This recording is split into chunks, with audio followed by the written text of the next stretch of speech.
朋友们，你们好，我是李嘉诚。我做了一辈子投资，对数据有着近乎本能的敏感。请先看一组极其震撼的数据。根据权威机构统计，到了2023年，我们国家65岁及以上的老年人口已经突破了2.16亿，老年抚养比达到了惊人的22.5%。这意味着什么？相当于每4.4个劳动年龄人口就要硬生生地负担一名老年人的生活与医疗。我们的社会已经正式且无可挽回地步入了中度老龄化阶段。这2.16亿绝对不是写在纸面上的一个冷冰冰的数字，它背后是2亿多个和你一样正在面临养老焦虑、生存危机，甚至家庭矛盾的鲜活生命。这组数据向你传递了一个极其危险的信号：你手里攥着的那点养老钱，在往后的10年、20年里会越来越值钱，但同时也会越来越不够用。医疗成本在上升，照护费用在飙涨，而你创造新财富的能力却在随着体力的衰退而直线下降。你睁开眼睛看看现在的世界，看看2肥25年到2肥26年，全球正在经历着什么样的巨变？我们正在经历人类历史上极其罕见的6大周期叠加共振：经济社会的大周期、康波周期、创新周期、房地产周期、产能周期、库存周期、债务周期，所有的危机与转机全都在这个时间窗口剧烈交汇。这句话翻译成大白话是什么意思？就是全球财富正在经历一次史无前例的残酷大洗牌。你看眼下的市场，人工智能相关产业蓬勃发展，新兴的造富神话层出不穷。但硬币的另一面呢？那些传统的老旧资产，那些正在被自动化无情替代的传统行业，依然处于漫长的萧条与阵痛期。整个市场呈现出极端的冰火两重天，年轻人的就业压力空前巨大，房贷、车贷、子女教育费用像3座大山一样压得他们喘不过气。即便是曾经光鲜亮丽的中产阶级，也随时面临着资产缩水甚至阶层滑落的风险。在这样一个风高浪急、充满高度不确定性的大背景下，你要清醒啊！你手里那点微薄的退休金，你名下那套住了几十年的老房子，那是你在这个残酷世界里最后的保命钱和避风港，那绝对不是你儿女创业失败、超前消费或者填补生活窟窿的备用金。很多老一辈父母看见孩子受苦，心疼的滴血，二话不说就把养老金双手奉上。你以为你掏空棺材本帮他还了几十万的债务，是在救他吗？错了。时代的大雪崩压下来的时候，你这点微末的积蓄连个水花都打不起来。你这种做法无异于饮鸩止渴，你救得了他的过往，你根本救不了他的未来。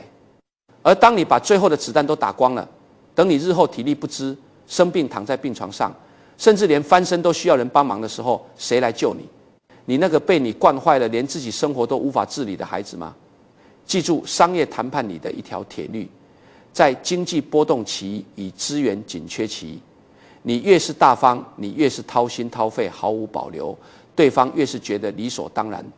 越是觉得你的资源廉价可期。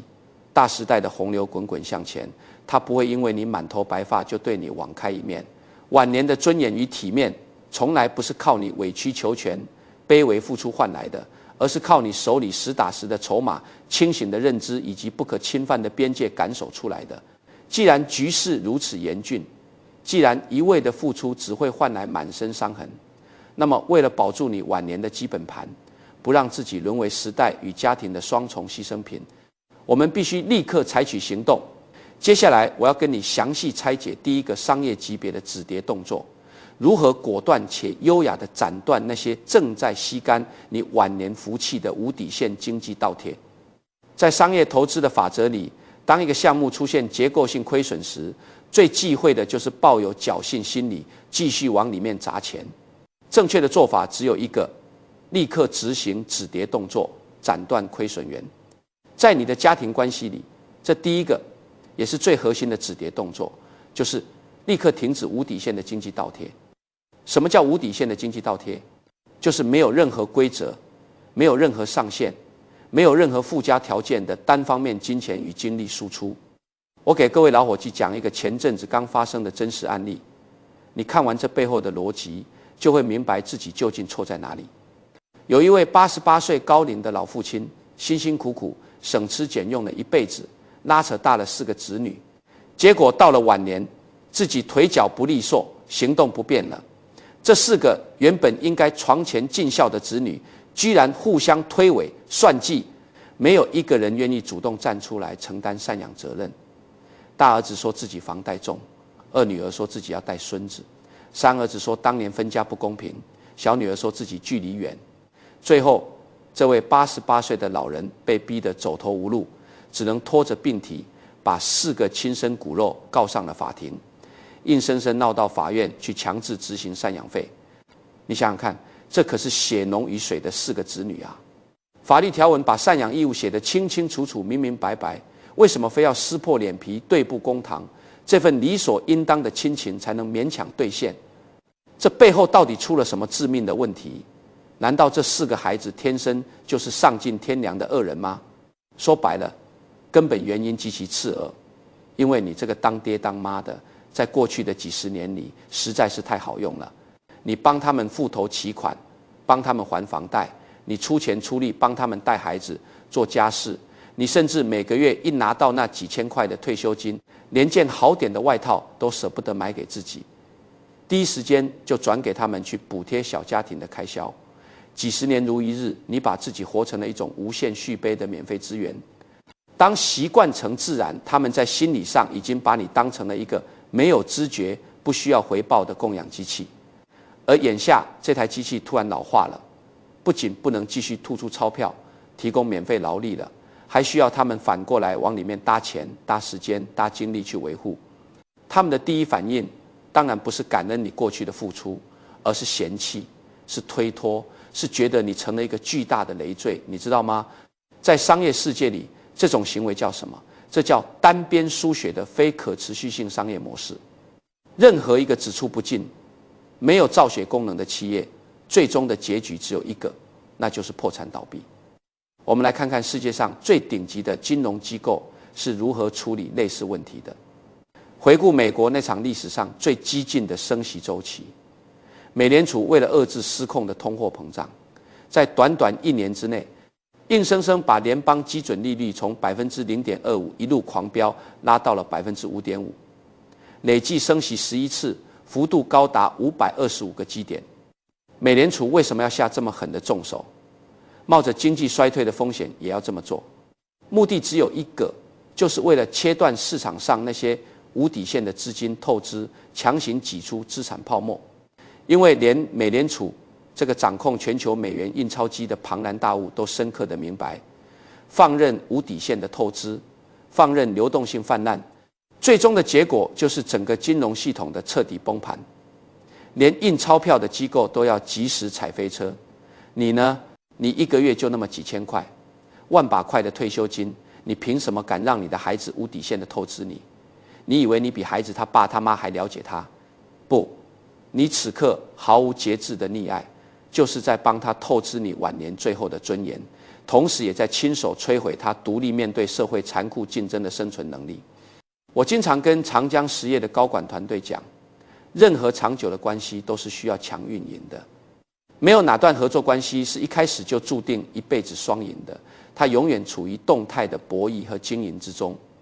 同样的道理，家庭关系、亲子关系也绝对不是靠着血缘就能自然和谐的，它同样需要强大的手腕去运营。运营的本质是什么？是清晰的规则，是不可触碰的底线，是赏罚分明的奖惩机制。很多老姐妹总是满脸泪水的跟我讲，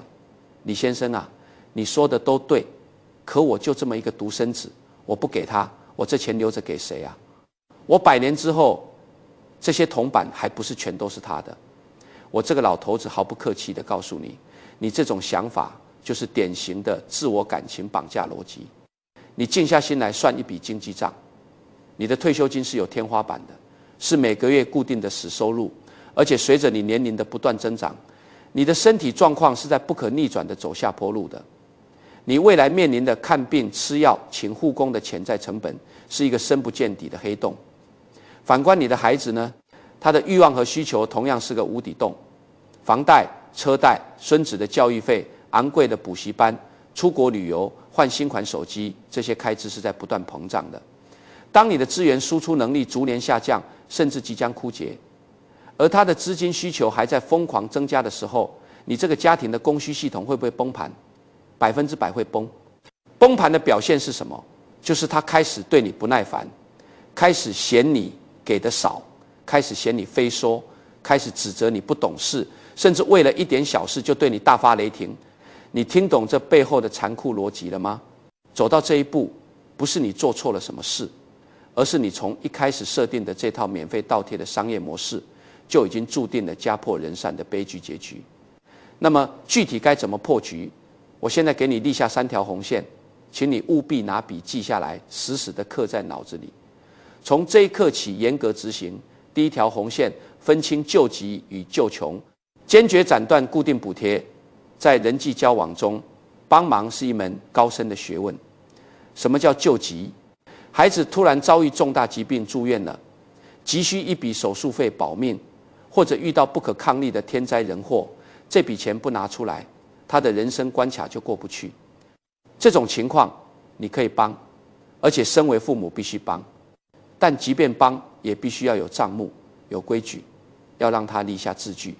让他清清楚楚地知道，这是你在动用自己的保命钱救他的命。这是一份沉甸甸的恩情，未来有了能力是需要偿还的。那什么叫救穷？他每个月工资不够花，成了月光族，要你固定补贴家用；他看上了最新款的豪车，要你帮忙缴贷款；他天天点外卖，不愿意吃苦奋斗，要你时不时接济，这绝对不行，1分钱都不能给。你一旦心软开了这个口子，你的退休金就成了他家庭账本上的固定预算科目。从那一刻起，他就不会再把你的付出当作恩情，而是当作他理所当然的权利。一旦哪次你生病了，或者手头紧不给了，你立刻就成了破坏他生活质量的千古罪人。记住，救穷只会养出吸血鬼，永远填不满欲望的沟壑。第2条红线，把你手里的资产变成家族的激励池，而不是任人索取的公共采买项。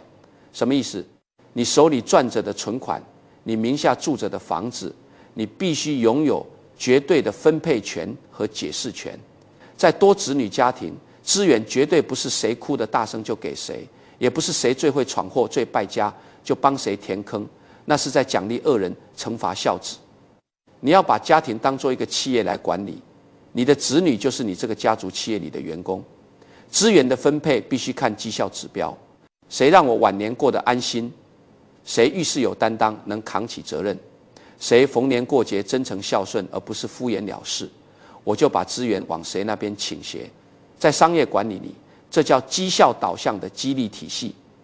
你不考核他，不激励优秀的，不惩罚恶劣的，大家吃大锅饭，甚至按闹分配，他凭什么对你好？他只会觉得你好欺负，觉得不管自己对你多差，最后财产都有他的一份。你要用手里的资源明确告诉他们，孝顺是有实质回报的，忤逆是会付出惨痛代价的。第3条红线，学会说没有，这是最高级的心理战。这条红线最难，对很多习惯了无私付出、牺牲自我的传统父母来说，简直比登天还难。但我告诉你，这也是所有策略中最管用、最具杀伤力的一招。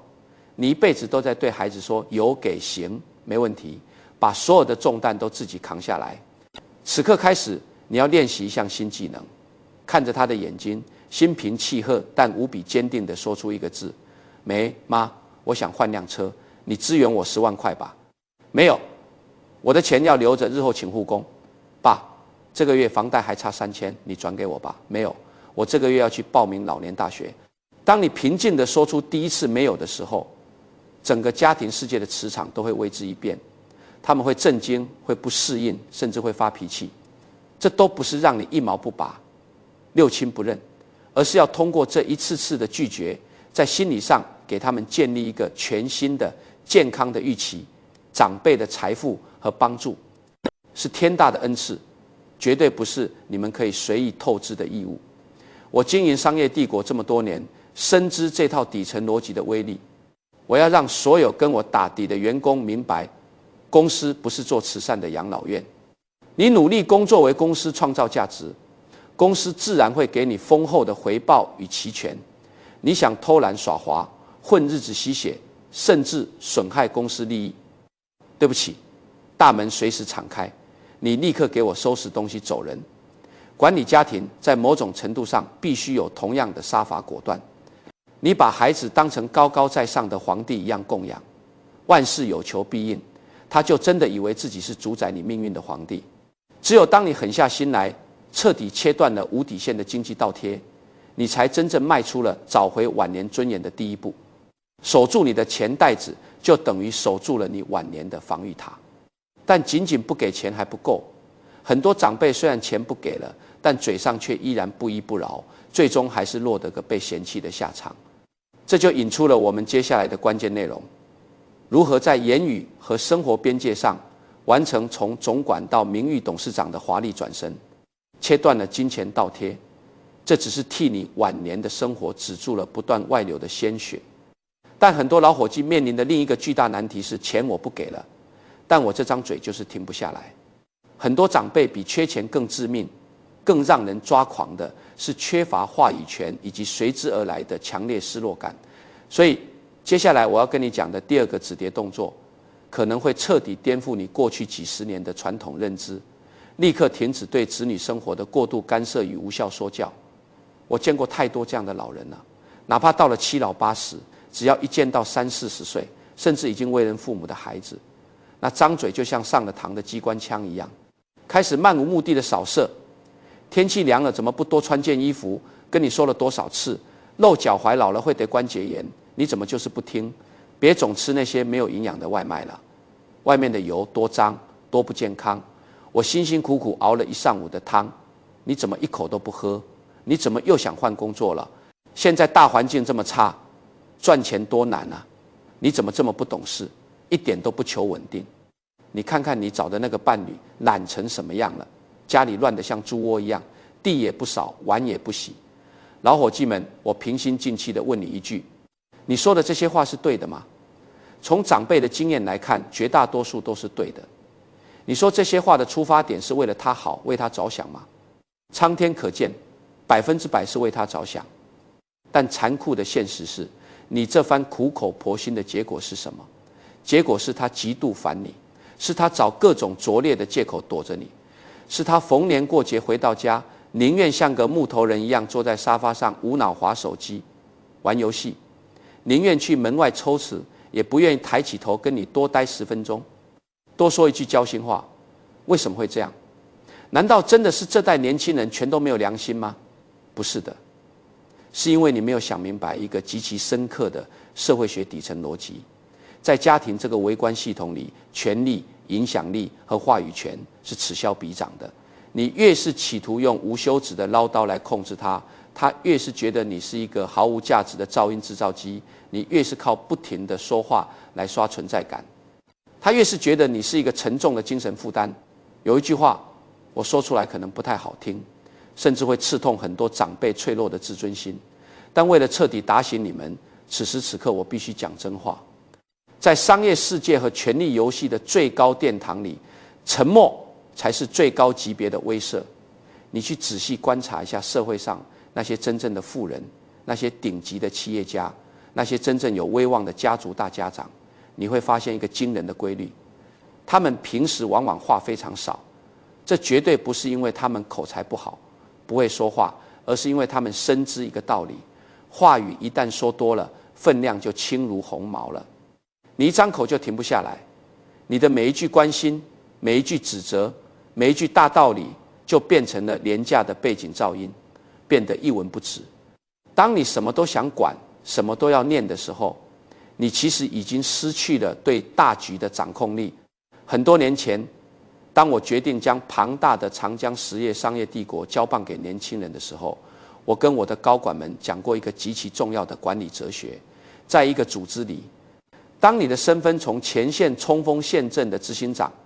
转型成为退居幕后的名誉董事长的时候，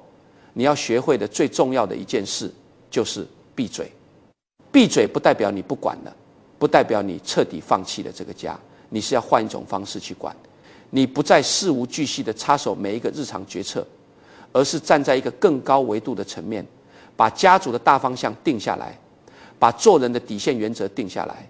然后把具体的执行权和试错权彻彻底底地下放给年轻人。他们的想法可能跟你这辈子积累的经验完全不一样，甚至在你眼里看起来很荒谬、很冒险，但你要学会接受这种不一样。时代的车轮滚滚向前，你那张旧时代的老地图是永远找不到新大陆的。你看看全世界那些最成功的百年家族企业，那些能够穿越经济周期、传承3代、4代甚至更久的财阀，他们靠的是什么？绝对不是靠一个90岁的老头子天天跟在孙子屁股后面念叨多穿衣服、少熬夜。他们靠的是一套深入骨髓的家族价值观，一套不可僭越的家训，以及完善的信托与考核制度。至于年轻人具体要怎么去闯荡，必须由他们自己去撞南墙，由他们自己去买单。听到这里，很多老姐妹可能会委屈地问：李先生，我这辈子都在为这个家操心，我若是不说话了，我在家里就像个隐形人一样，没有一点存在感，那我该怎么办呢？我给你一个极具实操性的商业建议：放弃低效唠叨，建立你的信息护城河。什么意思？你想想看，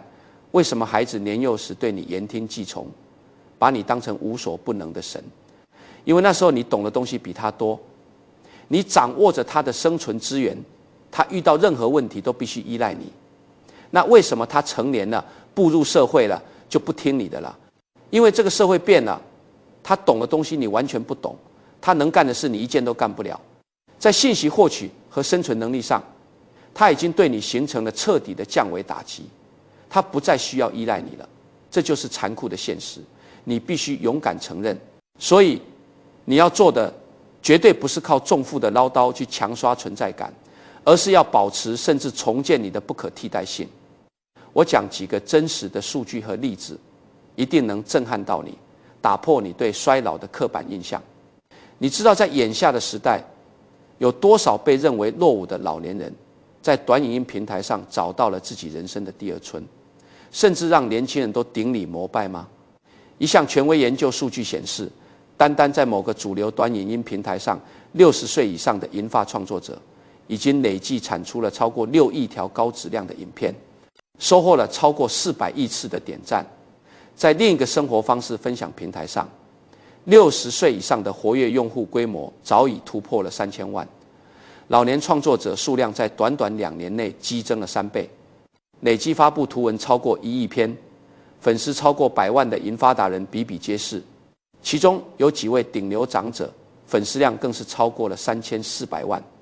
比很多一线明星的影响力还要巨大。我再说几个普通人逆袭的具体例子。在宁波，有一位75岁的吴爷爷，大家都亲切地叫他老顽童。他不仅影音剪辑玩得极其娴熟，甚至还学会了用最新的 AI 工具一键生成酷炫的短影片，被社区里的朋友们尊称为 AI 魔法师。每当他的儿孙遇到数位产品的难题时，还得反过来向这位75岁的老爷子请教。还有宁波的文奶奶和贺奶奶，虽然满头白发，但他们出门旅游从来不报那种走马看花、专门坑老人的旅行团。他们用 AI 查全球天气，用人工智慧设计最优的小众旅游线路，还能用 AI 修复技术把自己和老闺蜜几10年前的老照片一键复活成动态影片，发到朋友圈惊艳所有人，连他们的孙女都直呼奶奶太酷了。还有一位67岁的王大爷，退休后没有去打麻将听八卦，而是迷上了 AI。现在他不仅用 AI 给黑白老照片上色，用 AI 帮老友写声情并茂的信件，甚至还用大数据模型辅助自己分析股市理财，成了社区里人人求教的理财达人。你听听看，这些人有的人年纪比你大，有的人和你差不多，他们没有被时代淘汰，他们活成了年轻人都羡慕的样子。他们能做到的事，凭什么你做不到？难道你天生就比别人笨吗？所以这第二个止跌动作的总结就是，正式从家庭的总管光荣退位，转型为名誉董事长。保留你在家族重大决策中的投票权和一票否决权，但从日常的吃喝拉撒睡中彻底退出来，闭上你的嘴，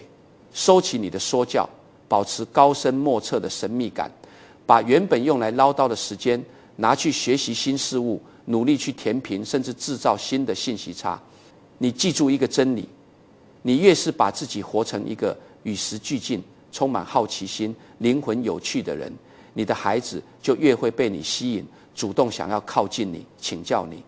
你越是把自己活成一个只会唉声叹气、思想僵化、怨天尤人的可怜人，他们就越想远远地躲开你。前面我们解决了钱和嘴的问题，接下来我要讲的第三种情况，也是这套商业止跌策略的重头戏，更是无数老人晚年悲剧的终极根源，那就是立刻停止对子女卑微的讨好，斩断致命的情绪依附。我先跟你讲一件极其惨痛的真实事件。有一位70多岁的老母亲，操劳一生，是个标准的贤妻良母。前几年她的老伴得了重病，为了给老伴治病，她不顾家里本就捉襟见肘的经济状况，也不听子女保守治疗的苦苦劝阻，一意孤行地坚持卖掉了老两口唯一一套安身立命的房子，筹钱给老伴做高昂的国外先进医疗项目。结果呢，人财两空，老伴最后还是没救回来，钱花得一分不剩，房子也没了。更要命的是，因为这件事，2个孩子觉得母亲自私疯狂，不顾大局，彻底跟他闹僵了关系，平时连个电话都不愿意打。几年后，这位老母亲自己心脏出了大问题，需要做心脏支架手术，术后需要长期的保养，医药费和营养费大幅增加，但她自己每个月的退休金只有区区1900元。走投无路之下，她放下老脸，找到大儿子和小女儿商量，近乎哀求的要求他们每个月把给她的赡养费总额稍微增加到3200元，让她能买点好药维持生命。你猜结果怎么样？2个孩子冷着脸当场无情地拒绝了。他们的话像刀子一样刮着这位母亲的心。当年你卖房子的时候想过我们吗？想过你自己的后路吗？那时候你多么雷厉风行啊！现在没钱了，生病了，想起我们了，我们自己的房贷都快缴不出来了，哪有闲钱给你买高价药？你看懂这个故事了吗？老伙计们，这就是最典型、最悲哀的牺牲型人格的下场。这种老人一辈子都在扮演伟大，一辈子都在感动自己。他们为了伴侣，为了孩子，可以连自己的命都不要，把所有的退路全都亲手砸碎。但他们从来没有用理性的脑袋去思考过，在真实的人性面前，你毫无底线的巨大牺牲，换来的到底是感恩戴德，还是无法承受的沉重包袱与深深的怨恨？在商业战略里，我们有一个极其核心的概念，叫做核心竞争优势。你想在一个系统里拥有话语权，得到别人的尊重，你必须拥有别人离不开你的筹码。如果你把所有的资产、所有的权利都交出去了，把你往后10几年的退路全都堵死了，把自己剥得一干二净，你就成了这个系统里最没有反抗能力、最没有话语权的底层弱者。这时候你还指望别人良心发现来感激你，来像供菩萨一样供养你？我告诉你，不现实的。人性经不起这样的考验，压力面前，亲情往往脆弱得不堪一击。回顾你这一生，你活了几十年，你有没有哪一刻是真正为你自己活过的？很多老姐妹一辈子都在扮演3个角色：年幼时是乖巧听话的女儿，成家后是贤惠隐忍的妻子，有了子嗣是无私奉献的母亲。这3个角色固然重要，都很伟大，但这绝对不应该是你人生的全部。在这些角色之外，你首先应该是一个独立的人，你应该是一个有自己爱好的人，一个有知心老友的人，一个哪怕到了白发苍苍依然有未尽梦想，有个人追求的人。我一直在跟身边的年轻人讲，工作绝对不是人生的全部，生活才是。努力工作和会享受生活，这2者是绝不矛盾的。一个真正会工作的人，必定是一个懂生活的高手。我活到近100岁，退居幕后之后，我跟你们讲，我现在最享受的事情是什么？绝对不是去看那些枯燥的财报，也不是去开那些没完没了的战略会议。我最幸福的时刻，是我能够关掉通讯设备，安安静静地待在自己的空间里，去打打高尔夫球，去钻研一些前沿的科技发展，去读一本好书，去做一些我自己灵魂深处真正渴望喜欢的事情。但是你要想在晚年过上这种从容有底气的生活，你首先得有过这种生活的能力。这个能力从哪里来？从你坚实的资产配置里来，从你与时俱进的核心认知里来，从你不依附于任何人的独立人际网络里来。为了让你落地实操，我给你一个最直接、最世俗但最管用的建议：学会用你的资产分配权来建立铁腕的家族规则。在这个阶段，你手里握有3样子女内心深处渴望，却又暂时拿不到的筹码。第一，你名下住着的那套产权清晰的房产；第二，你在银行里的存款和每个月雷打不动的养老金；第三，你这辈子积累下来的能在关键时刻帮到他们的人脉和社会资源。这3样东西就是你在家族博弈牌桌上的底牌。不要觉得跟自家亲骨肉谈筹码、谈利益很冷血。很多长辈觉得谈钱伤感情，这绝对是弱者的自我安慰。事实恰恰相反，不谈钱，全凭良心才最伤感情。你看社会上那些因为争夺财产而反目成仇、对簿公堂的家庭，有哪一个是因为平时谈钱谈多了？全都是因为平时装清高，谈得太少了，把利益分配全藏着掖着，到了老爷子老太太两眼一闭的时候，矛盾才一次性如火山般爆发，最后兄弟飞墙，打得头破血流，让外人看笑话。你要做的就是在你头脑清醒的时候，把这套游戏规则光明正大的摆到台面上讲清楚。比如你可以在家庭会议上立下严格的规矩，逢年过节不带孩子回来看我的，年底的家庭红包取消，平时连个关心电话都不打的。100年之后，房子的继承比例直接往下调，甚至捐给慈善机构。听起来是不是很残酷？我告诉你，这叫制度建设。没有制度约束的家庭就是一盘散沙。一个庞大的企业能长久运转，靠的是喝大酒讲感情吗？绝对不是，靠的是雷打不动的严格制度。感情只是润滑剂，制度才是驱动一台机器长久运转的发动机。你晚年的尊严从来不是靠你无底线的牺牲和卖惨换来的，那是靠你的智慧、你的实力和你的手腕守住的。现在有太多长辈还在犯一个最致命的心理错误，把晚年所有的情感寄托100%的压注在子女身上。孩子太忙没打电话，就在家里胡思乱想，整宿睡不着觉。孩子工作压力大，语气稍微重了一点，没说一句好听的，就觉得五雷轰顶，觉得自己活着没意思，天塌了。你扪心自问，听听看这个状态像什么？这活脱脱就像是一个极度缺乏安全感、患得患失的重度依赖者。你都已经经历过时代大风大浪了，你居然还把自己最宝贵的情绪稳定器挂在一个被生活毒打的自顾不暇的年轻人身上。我告诉你，这个世界上最危险的毒药就叫情绪依附。当你把让自己快乐的权利全部交给别人，把悲伤的开关也交给别人时，你就等于把自己人生的遥控器双手奉上，交到了别人手里。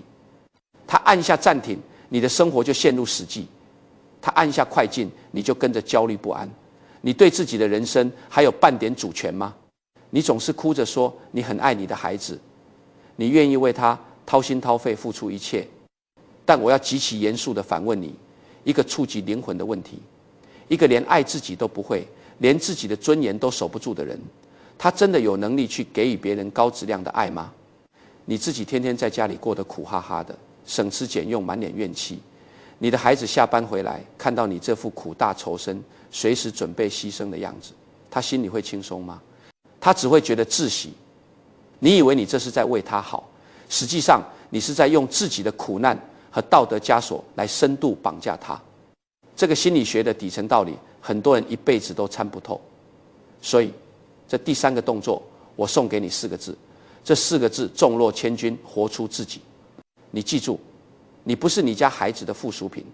你不是一个任人拿捏的工具人，你是你生命的主语，你是你自己。到了晚年，你有绝对的权利去追求快乐，有权利去享受好吃的好玩的，有权利在孩子无理要求时大声且坚定地说出那个不字。讲完了3大止跌动作的底层逻辑，我们接下来要进行极其细致的实操拆解。因为理念再好，如果不落地变成行动指南，听完睡一觉，日后依然只会重蹈覆辙。我先给各位讲一个真震惊金融界的真实案例。在美国，有一位名叫格雷斯·格罗纳的老太太，她在2非1非年以100岁高龄去世时，令所有认识她的人跌破眼镜。她竟然留下了高达700万美元的庞大遗产。要知道，她绝对不是什么豪门阔太，也不是华尔街的投资大亨，她只是雅培公司一个最普通的底层秘书，这辈子从来没有结过婚，也没有生儿育女。那么，一个孤寡老太太是怎么在这个残酷的资本社会里攒下这笔巨款的？答案朴素到让人难以置信。她一辈子都在极度克制的节俭生活，精打细算，买2手的衣服，住1居室的平房，然后把省下来的每一分钱雷打不动地拿去买公司的股票，并长期持有，利用时间的复利奇迹，最终滚雪球滚成了千万富翁。在他去世后，他潇洒地将这笔钱全部捐给了他母校的医学院，赢得了全社会的无比尊敬。我讲这个故事是要告诉你什么？许多长辈一辈子都在唉声叹气地说：“哎，我这辈子就这样了，半截身子入土了，只能指望孩子养老了。”我以一个近100岁老人的阅历，郑重地警告你，在未来高度不确定的社会里，这种把生存希望完全寄托在别人身上的想法是最致命的。人生的主动权，哪怕只剩最后一口气，也必须死死掌握在自己手里。你问我具体该怎么开始构建自己的防御网，我给你规划一条最实际的路径。第一步，构筑钢铁防线，绝对保证你的资产安全。你在银行里的定期存款，千万不要因为孩子一句要买学区房缺头期款就轻易动用。你在养老金账户里按月领的钱，那是你未来的护工费。救命钱绝对不是用来给孙子报昂贵补习班的。你知道眼下的养老市场有多残酷吗？在发展迅速的城市里，照料一个失去部分自理能力的老人，每个月的护理费动辄大几千甚至上万。很多老年人手里那点微薄的养老金，根本覆盖不了这笔庞大的生命维护费。你现在觉得轮椅离自己很远，但时间是这个世界上最冷酷的杀手，它不等人的。你若把保命的钱都倒贴给了孩子，到了5年后、10年后，当你躺在床上动弹不得的时候，你指望那个连自己房贷都还不起的孩子卖血来管你吗？久病床前无孝子，这是几千年来无数血泪验证过的铁律。第二步，走出家门，建立不依附于家庭的独立社交圈子，不要再把宝贵的时间全部耗在带孙子、擦地板、买菜做饭上，穿上你最好看的衣服走出去，去报名老年大学，去参加社区的合唱团、书法班，去认识那些和你有共同语言的同龄朋友。你是不是觉得天天守在家里，守着灶台是最安全、最能体现你价值的？大错特错！我在商场上摸爬滚打这么多年，深知商业竞争的一条黄金法则：你的外部资源越丰富，你的退路越多，你在内部的议价能力和谈判筹码就越强。在家庭里也是一样，你越是天天在家里赚优，你就会迅速被家庭边缘化，变成一个没人注意的透明人。相反，你越是在外面有自己的圈子，有朋友喊你喝茶旅游，你活得越精彩，你在子女眼里的地位反而越高，因为他们会意识到长辈是有自己专属生活的。我们需要预约他们的时间，而不是他们随叫随到。第三步，落实资金管理，实行养老金黄金分割。为了落实资金的绝对掌控，我给各位一个万能的养老金黄金分割公式。不管你每个月拿2000还是拿8000，你把你的退休金严格分成3份。第一份是保命钱，必须占到总额的60%，这部分钱是定海神针，雷打不动。不管是天王老子来了，还是孩子哭着喊着说要破产了，这笔钱绝对不能动。它直接锁死在你的定期账户或者稳健型理财里，这是你将来万一生大病请护工的最后底线。守住这60%，你就永远有退路，不至于沦落到看人脸色求一口饭吃的地步。第二份是生活钱，占到总额的30%，这笔钱是用来实实在在取悦你自己的，用于你买新鲜的蔬菜水果，买件漂亮得体的衣服，报名老年大学，或者跟老闺蜜、老哥们去周边农家乐喝个茶。这30%的钱能确保你过得体面、有尊严、心情舒畅。第三份是激励钱，只占总额的10%，这笔钱就是你在家族里运用的管理预算，你可以用它来作为奖励金。大儿子周末专程开车带你去体检，态度极好。好，这10%的钱化作一个大红包奖励给他。女儿给你买了实用的按摩椅，好，你用这笔钱请女儿全家吃顿大餐。这个60、30、10结构的精妙之处在哪里？第一，你彻底守住了生命的安全底线；第二，你大幅提升了自己的日常幸福指数；第三，你极度巧妙地建立了一套家族的正向反馈机制。这10%的钱释放了一个极其强烈的信号：我的付出不是无底洞，而是有条件的。你的孝顺我能看见，并且我会给予实实在在的奖赏。很多家庭矛盾吵得面红耳赤，本质根本不是因为钱多钱少，而是因为极度的不确定性。子女不知道你心里到底怎么想的，不知道你手里到底有多少底牌，不知道自己做了孝顺的事能不能得到你的认可。当你把这个规则用行动明明白白地展示出来，大家心里都有了一杆秤，反而不会去瞎闹腾了。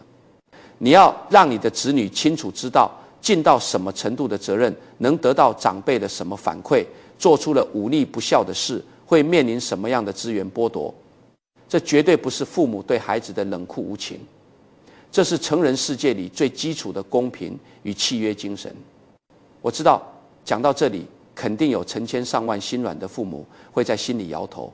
李先生啊，你说的都对，商业逻辑太完美了，可是我做不到啊。那是我身上掉下来的肉，我只要一看到孩子在我面前掉眼泪、倒苦水，我这心就软成一滩水了，恨不得把命都给他。我毫不留情地戳破你的幻想，你心软一次，他的贪婪就得寸进尺一次，这就是赤裸裸的人性。这不是你的孩子天生有多坏，而是人性本来就是趋利避害的。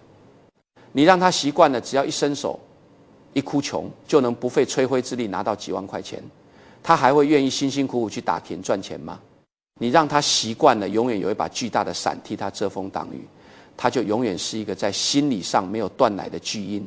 你现在狠不下心让他学会独立行走，你实质上就是在慢性谋杀他的未来。真正的爱，对孩子的极致负责，从来不是替他扫平一切障碍，而是狠下心来把他推向社会，教会他如何在狂风暴雨中自己站立。我们再把视角拔高，谈谈一个更深层的心理学概念，这会帮助你理解为什么在家庭中寻求改变会如此艰难。在投资界大师查理·芒格的人类误判心理学里，有一个非常著名的概念，叫做一致性偏见。什么意思？就是当一个人在心里对另外一个人形成了某种固定的看法和标签后，他的大脑就会自动进入一种过滤模式，他会本能地去寻找各种蛛丝马迹来证实自己原有的看法，同时选择性地彻底忽略掉所有相反的证据。套用到你的家庭关系里，如果你的孩子在过去的20-30年里已经在心里给你贴上了一个只会唠叨、见识短浅、毫无底线、任劳任怨的标签，那么不管你突然说出多么有哲理的话，他都会自动忽略，甚至觉得你是在发神经。你怎么才能击碎他脑子里这层坚固的偏见防护罩？光靠嘴巴解释是绝对没有用的，你只能通过彻头彻尾改变你的行为模式，用持续不断的强烈反差去摧毁他旧有的认知。很多老人在尝试去改变的时候，往往在第一周就打退堂鼓了。他们抱怨我都试过了，我拒绝了他一次，结果他对我发了好大的脾气，关系更僵了。李先生，这套理论根本没用。我严肃地告诉你，不是这套商业止跌策略没用，是你尝试的时间根本不够长，是你出牌的手腕不够硬。你再扪心自问想想，你所谓的试过了，是不是只坚持了2、3天，看见孩子一板着脸，你心里一发虚，马上又主动凑上去嘘寒问暖，卑微地退回到了那条习惯了几十年的老路上去了。任何真正的破局与改变，都是需要承受阵痛，需要持续投入巨大能量的。我当年带着资金初创塑料厂，以及后来进军海外市场，收购英国电讯业务的时候，遭遇过无数次的闭门羹与市场的冷眼。我被无数的竞争对手、跨国财团无情的打压过，但我有说过试过2次没用我就放弃吗？绝对没有，因为骨子里坚信我看到的方向是对的。只要战略无误，剩下的就是战术上的坚持与死磕。同样的道理，你现在要开展的是一场针对你几十年固化的行为模式，针对你整个家庭权力结构的大手术，这能是一件容易的事吗？这必然会伴随着孩子的反弹、争吵、冷战。但只要你咬紧牙关，坚持住我前面说的那3条红线，坚持3个月、半年，你一定能看到家庭地位的实质性反转。我最后再给你们讲一个激励人心的传奇故事。在日本，有一位叫做若宫正子的老奶奶，她的人生轨迹狠狠打脸了无数以老了为借口而选择躺平的人。她60岁之前也是个普通的银行职员，60岁退休后，她觉得生活无聊，才买了人生第一台计算机，开始从零学习打字和上网。更不可思议的是，到了81岁那年，她发现市面上根本没有适合老年人玩的智能型手机游戏。于是这个81岁的老太太竟然开始自学苹果作业系统的程序设计语言。她花了整整半年时间，硬是自己敲代码，开发出了一款名为厨坛的游戏，专门给老年人玩。这件事震惊了全球科技圈，苹果公司的高层亲自向她发出邀请，将她请到了全球开发者大会的现场，称赞她是世界上最年长的应用程序开发者。若宫正子曾经说过一段话，让我这个经历过无数风浪的人都觉得振聋发聩。他说，当你老了，岁月会残酷地夺走你的很多东西，你会失去你的伴侣，失去多年的老朋友，失去曾经风光的工作，失去满头的黑发，甚至失去清晰的视力。但是只要你开始去学习一样全新的东西，你的人生就不只是在失去，你同时还在得到。你听懂这句话里蕴含的磅礴力量了吗？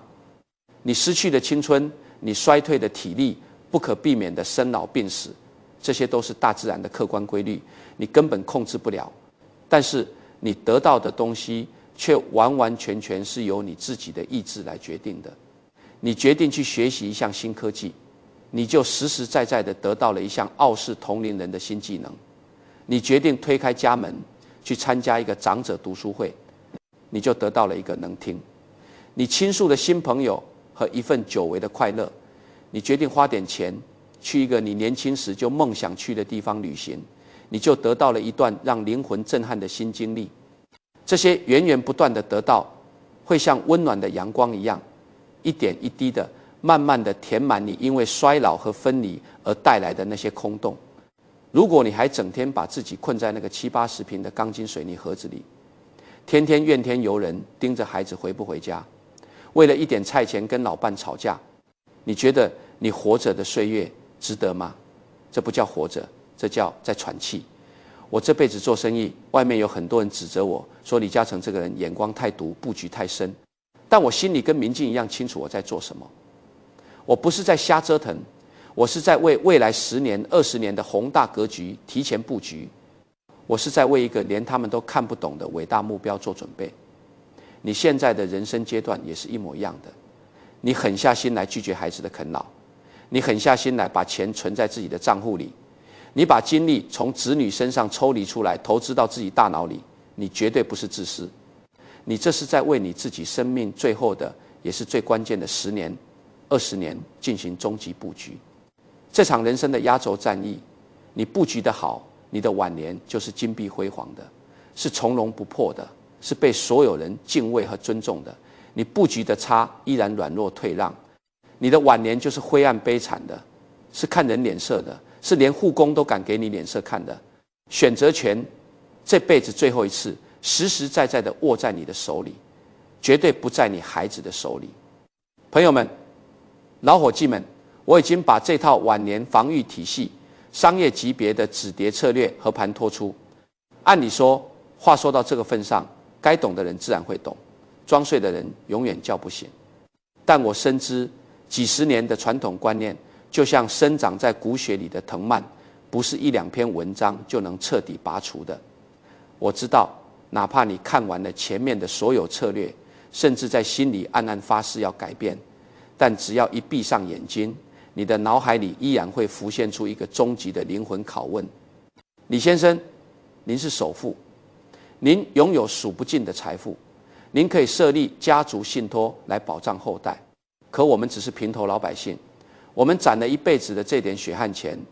死后带不进棺材，最后不还是得留给儿女吗？既然迟早是他们的，我现在捏得这么死，还有什么意义呢？这是一个非常深刻也非常真实的问题，它触及了我们这代人内心最深处的执念——传承。既然聊到了传承，那我就以一个在商界摸爬滚打近100年的老头子的身份，再跟你们深聊一次人生的终局思维。我要彻底帮你拔掉心里这根名为遗产的毒刺。第一，缺乏心智驾驭的财富不是礼物，而是毁灭的灾难。在商界有一句流传100年的箴言：凭运气赚来的钱，最终一定会凭实力亏光。这句话放在家庭财富的传承上，同样是颠扑不破的真理。你总觉得把自己省吃俭用攒下来的几十万、上百万，或者一套价值不菲的房产留给孩子，是对他们最大的庇护。你怕他们在残酷的社会里吃苦，怕他们买不起大房子，被同龄人看不起。但是你冷静下来，用商业风控的眼光审视一下，如果你的孩子本身就是一个缺乏自律、花钱大手大脚、没有经历过社会毒打，甚至连基本挫折都承受不住的巨婴，你把巨款交到他手上，后果会是什么？那无异于把一把上满子弹的黄金手枪交到一个3岁孩童的手里。这绝对不是庇护，这是一场注定会发生的灾难。我见过太多所谓的富二代、拆二代，父母在世时为他们扫平了一切障碍，留下了丰厚的家底，结果父母一走，没有了规则的约束，没有了赚钱的艰辛体验，他们立刻沦为各路骗子、赌局和消费陷阱的猎物。短短几年时间，不仅将父母一辈子的心血挥霍一空，甚至负债累累，晚景比穷人家的孩子还要凄凉。你要明白，财富本身是不具备属性的，它是一把双面刃，只有与之匹配的心智、认知和驾驭能力，才能让财富成为幸福的垫脚石。你现在狠下心来，停止无底线的倒贴，逼着他们自己去赚钱还房贷，逼着他们在职场上受委屈，学会为人处事，这其实是在帮他们进行心智的扩容。当他们真正具备了在社会上独立生存的铠甲时，你100年之后留下的那一笔财富，对他们而言才是锦上添花的助力，否则那只会是加速他们坠入深渊的催命符。第二，学会课题分离，别把儿女的苦难当成你的罪过。心理学大师阿德勒提出过一个极具颠覆性的概念，叫做课题分离。什么意思呢？就是人活在这个世界上，所有的烦恼都来自于人际关系，而解决烦恼的唯一途径就是分清什么是你的课题，什么是别人的课题，如何区分。很简单，这件事的最终结果由谁来承担，这就是谁的课题。你的孩子工作不顺利，收入微薄，这是谁的课题？是他的课题，因为最终承受贫穷和压力的是他自己。你的孩子婚姻不幸福，天天吵架，这是谁的课题？也是他的课题，因为那是他自己选择的伴侣，也是他自己经营的婚姻。而你的课题是什么？你的课题是如何保持自己身体的健康，如何让自己有限的余生过得平静、从容、有尊严，如何妥善管理好自己的养老金不被骗走。无数传统父母晚年痛苦的根源，就在于他们狂妄地想要去承担儿女的课题。他们看到孩子受苦，就觉得是自己这个做父母的没本事，没帮上忙，于是产生了深深的内疚感，进而砸锅卖铁，也要去替孩子填补窟窿。老伙计们，醒醒吧！你不能替他生病，你不能替他去死，你凭什么觉得你能替他过完他的人生？每一代人都有每一代人的宿命，每一代人都有每一代人必须要度的劫难。他们在生活中吃亏、跌倒、被欺骗、被房贷压得喘不过气，这些都是他们生命旅程中必须经历的淬火过程。你横插一杠子，用你的养老金替他们把这些苦难都挡在了门外，你等于是剥夺了他们成长的权利。学会课题分离，在儿女的人生面前得体的退场，看着他们摔倒，只要不危及生命，就让他们自己爬起来。这不是冷血，这是一个见证过无数风雨的长者对生命规律最深沉的敬畏。第三，你留给家族最顶级的财富是一个清醒且强大的背影。我们回到最初的那个问题，既然钱不能随便给，那身为父母，我们到底能留给儿女什么真正有价值的东西？我在长江实业的办公室里挂着一幅字，我时常对我的子孙们说，我能留给你们最宝贵的，绝不是账户里的数字，而是我这一生面对危机时的态度。对于普通家庭而言也是一样，你留给儿女最顶级的财富，绝对不是一套毫无温度的钢筋水泥，更不是几张已经贬值的存折，而是一个无论遭遇何种境况都始终保持清醒、强大、独立、有尊严的背影。试想一下，当你严格执行了我们前面说的策略，你守住了自己的财富底线，没有因为他们哭穷就轻易妥协，你不再唠叨，而是把时间花在学习新知识、结交新朋友上，你活得精神抖擞，有自己的爱好，有自己的边界。面对他们的不理智要求时，你能平静而坚定地说不。短期内，他们或许会不适应，或许会埋怨你变得冷酷自私。但是，当岁月流转，当他们自己也步入中年，当他们也在商场、职场和家庭的重压下感到窒息，当他们也面临着人性的背叛与考验时，他们会在某个深夜突然想起你。他们会想起当年那个白发苍苍的老母亲、老父亲，在面对衰老与孤独的恐惧时，是何等的从容不迫。他们会想起你当年是如何像一个运筹帷幄的将军一样，守住了自己的尊严与底线，活出了自我。那一刻，你曾经展现出的强大意志力，你面对生活从不妥协的硬骨头精神，就会穿越时空，化作他们内心深处最坚硬的铠甲。这将支撑着他们度过人生中最黑暗的时刻。这才是一个家族真正能够生生不息、跨越阶层的精神传承。老伙计们，人生如同一盘浩大的棋局，我们已经走到了下半场的残局阶段。在这个阶段，拼的不再是开疆拓土的爆发力，而是防守底线的定力，以及看透世事后的那一份释然。不要再被那些廉价的眼泪和道德绑架所束缚，拿起你手里的资源，用商业的风控思维，用近100年的智慧去重新定义你的家庭规则。时代的巨人不会为任何人停下脚步，未来的洗牌只会愈发猛烈。在这个充满变量的世界里，你唯一能牢牢握在手里的，只有你自己的健康、你自己的财富，以及你那颗永远不屈服于岁月、不依附于他人的强大灵魂。余生很贵，